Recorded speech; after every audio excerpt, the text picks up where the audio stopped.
Mirësjellëgjeta Shëngjini.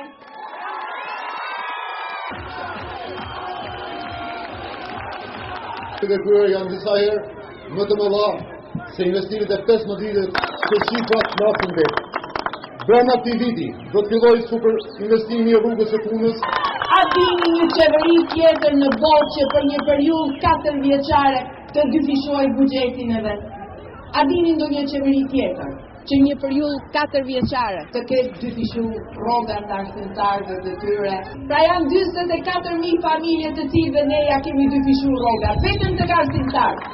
Pa folur, për një numër prej 5.000 familje të tjera pensionista, gjërdaj madhuar, janë para të ndjera nga korrupsioni, para të marra me vullnet të fortë, para të marra nga këmbgulja e një doktrinë ekonomike të re, të Sali Berisha ka funksionuar nga mirë se kudo tjetër. Një doktrinë ekonomike e bazuar në rritjen e rrogave, rritjen e pensioneve, në uljen e taksave, një doktrinë ekonomike me një vizion të jashtëzakonshëm, që 30% të buxhetit të saj e kalon në infrastrukturë. Dhe ndërtim, infrastrukturë do të thotë me shumë para, me shumë punësime, me shumë të ardhura për çdo familje.